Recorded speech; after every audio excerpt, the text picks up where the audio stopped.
ओम गण श्री महागणेशाय नमः। राधे राधे दोस्तों, कैसे हैं आप सब। दोस्तों, भाद्रपद पूर्णिमा से पितृपक्ष शुरू हो गए हैं। पितृपक्ष भाद्रपद पूर्णिमा से अश्विन मास की अमावस्या तक होते हैं। यह पूरे 16 दिनों के होते हैं। अश्विन मास की अमावस्या, जिसे सर्वपितृ अमावस्या भी कहा जाता है, उस दिन पितृपक्ष का आखिरी दिन होता है। पितृपक्ष को श्राद्ध पक्ष या कनागत भी कहा जाता है। शास्त्रों में पितृपक्ष का विशेष महत्व बताया गया है। माना जाता है कि इन 16 दिनों में पितृदेव पितृलोक से धरती पर आते हैं और अपने परिजनों द्वारा किए गए श्राद्ध पिंडदान तर्पण को ग्रहण करते हैं और तृप्त होकर अपने परिजनों को आशीर्वाद देते हैं। पितरों के निमित्त श्रद्धा पूर्वक कुछ अर्पित करना ही श्राद्ध कहलाता है। बिना श्रद्धा के श्राद्ध का कोई महत्व नहीं होता। शास्त्रों में पितृपक्ष का विशेष महत्व बताया गया है। माना जाता है कि यह दिन पितरों को समर्पित होते हैं। इन दिनों में पितरों के निमित्त जो भी पूजा, श्राद्ध या पिंडदान किया जाता है, उससे पितृ तृप्त होते हैं और प्रसन्न होते हैं। यह दिन पितरों को प्रसन्न करने के बहुत ही खास दिन माने जाते हैं। ब्रह्मवैवर्त पुराण में कहा गया है कि जिनके पितृ उनसे नाराज होते हैं, उनसे देवी देवता भी नाराज होते हैं। इसलिए सभी देवी देवताओं को प्रसन्न करने के लिए भी पितृदेव को प्रसन्न करना अति आवश्यक है।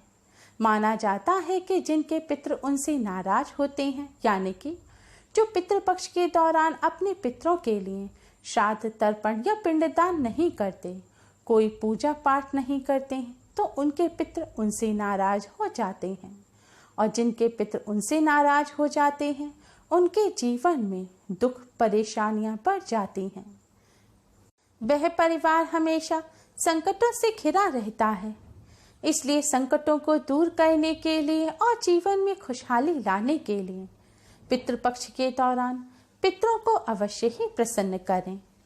दोस्तों, पितृपक्ष का हर दिन खास होता है, लेकिन पितृपक्ष में पड़ने वाले शुक्रवार और शनिवार का बेहद खास महत्व माना गया है।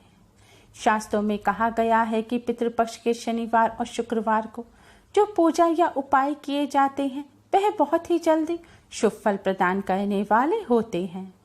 भगवान विष्णु माँ लक्ष्मी जी को पितरों का देवता कहा जाता है, यानी कि पितृदेव कहा जाता है। और शुक्रवार का दिन धन की देवी माँ लक्ष्मी जी को समर्पित है। इसलिए पितृपक्ष के शुक्रवार के दिन माँ लक्ष्मी और पितृदेव को प्रसन्न करने के लिए जो उपाय किए जाते हैं, वह बहुत ही जल्दी शुभ फल प्रदान करते हैं। आज के इस वीडियो में हम आपको इन खास दिनों पर करने वाले 2 बहुत ही आसान और असरकारक उपाय बताने जा रहे हैं। इन उपायों को करने से भगवान विष्णु, माँ लक्ष्मी जी और पितृदेव की कृपा प्राप्त होती है। पितृदेव की कृपा से मनचाही कामना पूरी होती है। धन की देवी माँ लक्ष्मी जी की कृपा से धन संबंधी सभी समस्याएं दूर होती हैं। पितृदेव प्रसन्न होते हैं। पितरों का आशीर्वाद मिलता है। पितरों के आशीर्वाद से पितृदोष से मुक्ति मिलती है। तो आइए दोस्तों, जानते हैं इन उपायों के बारे में। दोस्तों, यह उपाय आपको पितृपक्ष में रात्रि के समय ही करने हैं। उपाय करने के लिए अच्छी तरह से मुंह हाथ पैर धो लें और स्वच्छ वस्त्र धारण करें। अब आप एक पात्र में थोड़े से काले तिल लें। इन्हें आप मंदिर में भगवान विष्णु, माँ लक्ष्मी जी के सामने रख दें। इसके बाद मंदिर के सामने आसन बिछाकर बैठ जाएं। भगवान जी के सामने एक शुद्ध घी का दिया जलाएं और एक सुगंधित धूप बत्ती जलाएं। इसके बाद भगवान श्री गणेश और माँ लक्ष्मी जी, भगवान विष्णु जी को आप कुमकुम से तिलक करें। फिर आप भगवान श्री गणेश, भगवान विष्णु, माँ लक्ष्मी जी को प्रणाम करें। अब आप भगवान जी को किसी फल मिष्ठान का भोग लगाएं। फल मिष्ठान ना हो तो शक्कर या मिश्री का भोग लगाएं। आप बताशे का भोग भी लगा सकते हैं। भोग लगाने के पश्चात अब आप भगवान विष्णु जी के महामंत्र का 108 बार जाप करें। मंत्र इस प्रकार है: ओम नमो भगवते वासुदेवाय, ओम नमो भगवते वासुदेवाय, मंत्र का जाप करने के पश्चात अब आप माँ लक्ष्मी जी के इस मंत्र का 108 बार जाप करें। मंत्र इस प्रकार है, ओम महालक्ष्मी नमः, ओम महालक्ष्मी नमः। मंत्र का जाप करने के पश्चात अब आप पितृदेव के इस मंत्र का 11 बार जाप करें। मंत्र इस प्रकार है, ओम पितृभ्य नमः, ओम पितृभ्य नमः। दोस्तों, मंत्र का जाप करने में अगर आपको परेशानी हो तो आप भगवान विष्णु, माँ लक्ष्मी जी और पितृदेव की चालीसा का पाठ करें। मंत्र का जाप करने के पश्चात अब आप भगवान श्री गणेश, भगवान विष्णु, माँ लक्ष्मी जी, पितृदेव को प्रणाम करें। इसके बाद अपने सभी कष्टों और संकटों को दूर करने की प्रार्थना करें। आपकी जो भी समस्या है वह भगवान जी के समक्ष कहें। अपनी सभी समस्याओं को दूर करने की प्रार्थना करें। धन संबंधी समस्या को दूर करने की प्रार्थना करें।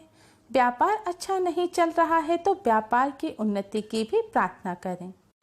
प्रार्थना करने के बाद अब आप तिल के पात्र को उठाएं और इस पात्र को अपने सिर पर से 21 बार बारें, यानी कि 21 बार इस पात्र को आपको अपने सिर पर क्लॉकवाइज घुमाना है, यानी कि दाएं से बाएं की तरफ। तिल को सिर पर से उतारने के पश्चात अब आप इस तिल के पात्र को लेकर अपने घर के मुख्य द्वार पर जाएं और घर के मुख्य द्वार से बाहर अपने दाहिने हाथ की तरफ आप यह सारे तिल घर से बाहर फेंक दें। तिल फेंकने के पश्चात आप अच्छी तरह से अपने हाथ धो लें और अपने ऊपर गंगा जल का छिड़काव कर लें। लेकिन इस उपाय को करते समय इस बात का ध्यान रखें कि जब आप यह उपाय कर रहे हों, तिल फेंक रहे हों, तो कोई आपको देखे नहीं, कोई आपको टोके नहीं। इसलिए इस उपाय को आप रात्रि के समय ही करें। आपके कार्यों के ऊपर किसी भी प्रकार की कोई रुकावट होगी, किसी की बुरी नज़र होगी या आपके ऊपर कोई बुरी नज़र या नकारात्मक ऊर्जा होगी, वह सब तिल के साथ आपके घर से बाहर चली जाएगी। और जो तिल आपने फेंके हैं उन तिल पर अगर किसी का पैर पड़ जाता है तो उससे उस व्यक्ति को कोई नुकसान नहीं होगा। दोस्तों, पितृदेव को प्रसन्न करने के लिए, उनकी कृपा आशीर्वाद प्राप्त करने के लिए और पितृदोष से मुक्ति पाने के लिए करें यह आसान सा उपाय।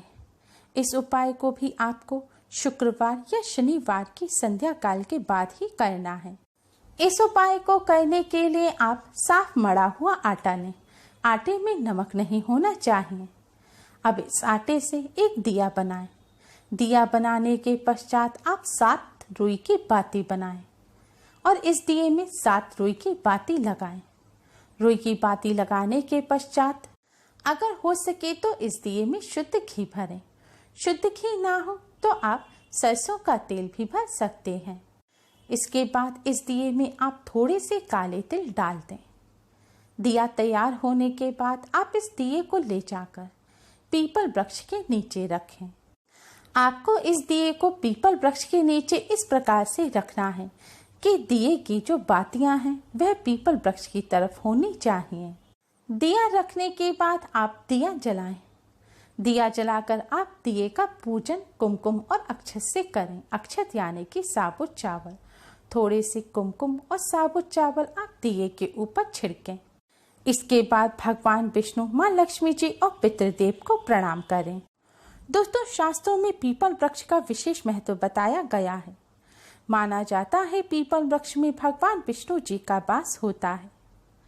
माना जाता है कि पितृपक्ष के दौरान पितृलोक से आकर पितृगण पीपल वृक्ष में ही निवास करते हैं।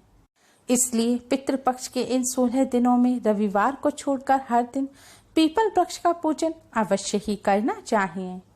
दिया जलाने के बाद आप ओम नमो भगवते वासुदेवाय मंत्र का 21 बार जाप करें। इसके बाद पितृदेव के इस मंत्र का 108 बार जाप करें। मंत्र इस प्रकार है, ओम पितृभ्य नमः, ओम पितृभ्य नमः। मंत्र का जाप करने के पश्चात आप एक बार पितृ चालीसा का पाठ अवश्य ही करें। इस तरह पूजन करने के बाद अब आप भगवान श्री गणेश, भगवान विष्णु, माँ लक्ष्मी जी और पितृदेव को प्रणाम करें। भगवान विष्णु, माँ लक्ष्मी जी से अपने पितरों की आत्मा की शांति और मुक्ति की प्रार्थना करें। इसके बाद भगवान जी और पितृदेव से जाने अनजाने में की गई अपनी सभी गलतियों की क्षमा मांगें। फिर भगवान विष्णु, माँ लक्ष्मी जी और पितृदेव से अपने सभी कष्टों और संकटों को दूर करने की प्रार्थना करें। पितृदोष से मुक्ति की प्रार्थना करें। प्रार्थना करने के पश्चात आप सीधे अपने घर आ जाएं। दोस्तों, हो सके तो इस उपाय को आप पितृपक्ष में शुक्रवार और शनिवार दोनों ही दिन अवश्य ही करें, लेकिन इस उपाय को करते समय कुछ बातों का विशेष ध्यान रखें। आप जो ये दिया जलाएंगे, इस दिए से आपको आरती नहीं लेनी है, ना ही आपको पीपल वृक्ष की आरती उतारनी है। इस दिए को जलाते समय अगर तेल या घी आपके हाथ पे लग जाता है तो उसे किसी कपड़े या कागज से पोंछ दें। अपने बालों पर या अपने कपड़ों पर वह हाथ ना लगाएं। इसके साथ ही संध्या काल के बाद आप पीपल वृक्ष का स्पर्श भी ना करें। और इस बात का भी विशेष ध्यान रखें कि संध्या काल के 1.5 घंटे बाद तक ही आपको इस उपाय को कर लेना है, यानी कि उसके बाद रात्रि के समय आप इस उपाय को ना करें। शास्त्रों के अनुसार दिन में पीपल के वृक्ष पर माँ लक्ष्मी का वास होता है, लेकिन रात्रि के समय पीपल वृक्ष पर दरिद्रता का वास होता है और रात्रि के समय पीपल वृक्ष का पूजन करने से घर में गरीबी और दरिद्रता आती है। अभी के समय अनुसार आपको रात 8 बजे से पहले ही पीपल वृक्ष पर इस उपाय को कर लेना है। इस उपाय को करने से पितृदेव प्रसन्न होते हैं, पितरों को शांति मिलती है और पितृदोष से मुक्ति मिलती है। पितरों के आशीर्वाद से मनचाही कामना भी पूरी हो जाती है। पितृ सुख समृद्धि का आशीर्वाद देते हैं। उम्मीद है आपको हमारी ये वीडियो पसंद आई होगी। प्लीज़ लाइक करें। हमारे इस वीडियो को अपने फ्रेंड्स और रिश्तेदारों में ज़्यादा से ज़्यादा शेयर करें, जिससे वह भी इसका लाभ उठा सकें। हमारी और भी वीडियोस के लिए हमारे चैनल को सब्सक्राइब करना ना भूलें। Thanks for watching. Radhe Radhe.